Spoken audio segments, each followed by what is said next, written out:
Food you can trust. Find out why some of the best produce in the world comes from your own backyard here in Perth. Visit foodyoucantrust.org.au. Welcome to the official Food You Can Trust podcast. In today's episode, we go president to president. WA Farmers President John Hassell talks with AgConnect President Lawson Harper about his passion for farming and his new role as ambassador for Food You Can Trust. I'm John Hassell, I'm the President of the Farmers Federation, and I'm talking with Lawson Harper, the new President of the AgConnect, which is WA Farmers Young People's Branch, and as Lawson likes to say, the cool people. We've got a bit of a history there. We've both been to Muresk. Your father was at Muresk when I was there, and you're obviously very keen on agriculture. Can you tell us what drew you into agriculture? Growing up in ag gives you, sort of the head start, I guess, on being involved. But you don't have to grow up on a farm to be involved, to sort of be excited and involved about it. But I guess I've always enjoyed living outside, working outside, and I don't think there's any other lifestyle that sort of gives you the diversity in what you do. Well, I can completely understand that. Now, we've had a discussion earlier about the term regenerative agriculture and the associated terminologies around that, but it's more than about regenerative versus degenerative. It's actually about an entire grazing system, and it's about doing things better than we've done in the past.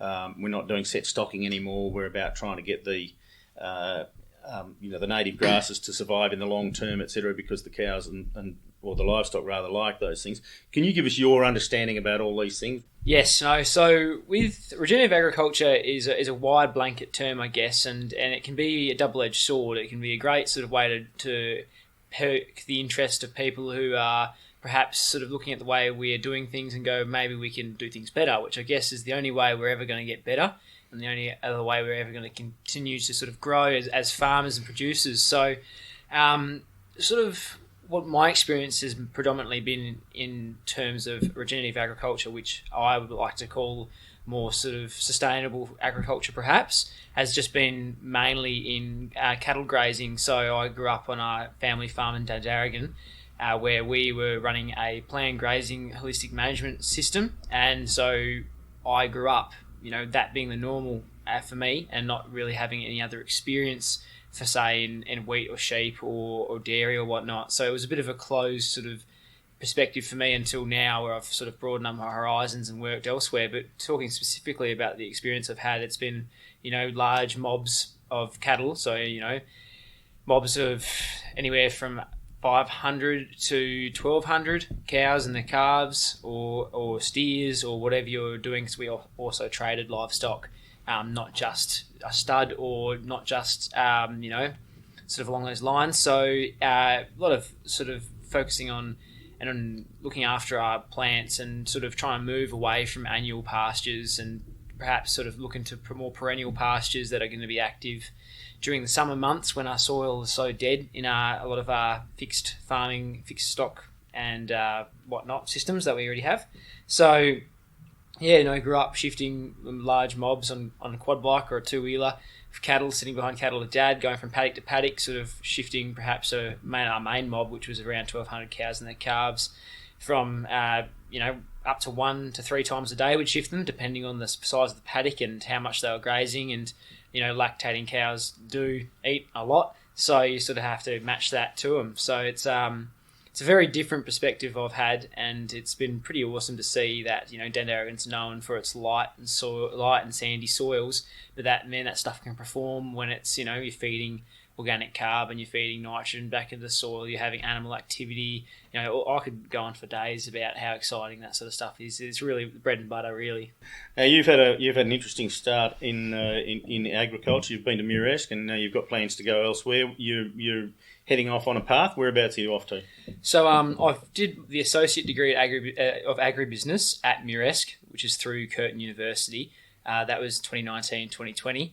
And just finished at the end of last year, so graduated at the start of this year. So that was a really, really good avenue to start with, I guess. For anyone interested, definitely check out Muresk. It's an awesome campus with a lot of history, and there's a lot of opportunities and potential if you want to study agriculture in WA, if you're looking to just go a little bit higher.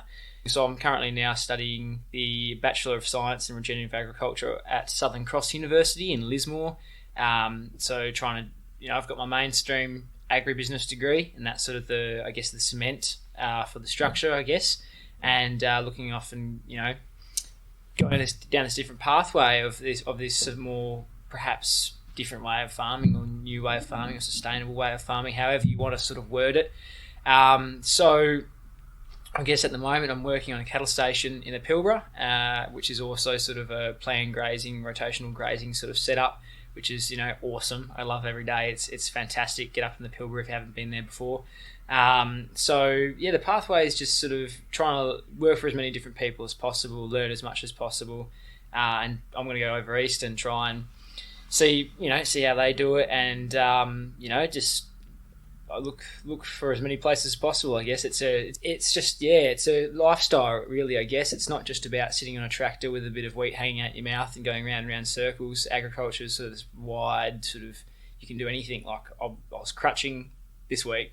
Now next week I'll be back on a station in the Pilbara, 1,500 kilometres away from each other, and then 2 months I'll be in Tasmania. So how cool is that? Oh, no complaints here for sure.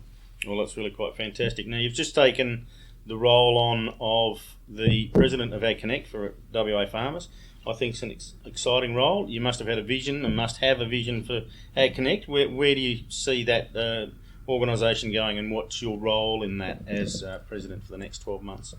Always got involved with that and met a lot of new people from that. Actually got a few harvest jobs from there and seeding jobs and stuff, and met new people, made new friends. And then had the opportunity to actually go on the board, and then had the opportunity to go on as president, which was a little bit terrifying but very exciting at the same time. I think at the moment our committee is really diverse. We've got some amazing people on there with a lot of drive and a lot of diversity. So AgConnect potential to do more than just social functions, but that's sort of at the discretion of the committee. But I think we're pointing ourselves in a very good direction at the moment. We've got the support behind us, and even though it's been a tricky year already, not as bad as last year, but I guess it's still been a tricky year so far to navigate through.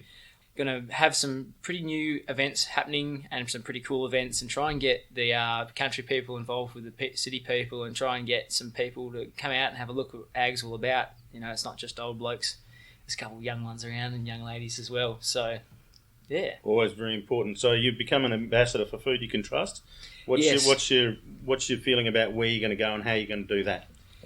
The Food You Can Trust is sort of a really exciting opportunity, I guess, to communicate further beyond sort of other farmers as well, but to the broader Australian community with Australian consumers who are perhaps interested in the way that their food has been delivered to the supermarket. As we always joke about, it's not just people at the back of the Coles factory making meat. It actually has humans involved in the process. There's such an opportunity for us to communicate, and I can take a video on my phone of exactly what I'm doing today or tomorrow and upload it and show people, hey, this is what I'm doing. And then they can go, well, that's awesome, but how does that work? And you can sort of have this really interactive opportunity with consumers, and they can directly ask you a question like, what happens when a calf's born? What do you guys do? And you go, well, this is exactly what happens, and this is what we do, and this is how we can help. And there's always that. I think it's a pretty awesome opportunity, and to have a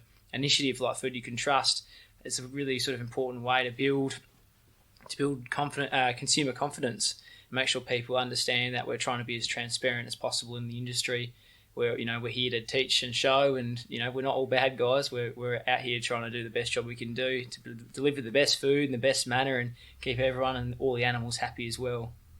I've been speaking with Lawson Harper today. I think, and I hope he's given you a good insight into Food You Can Trust, AgConnect, and his passion for agriculture. Thanks very much, Lawson. No worries. Thank you very much for your time. Thank you for listening to the official Food You Can Trust podcast. Until next time, goodbye.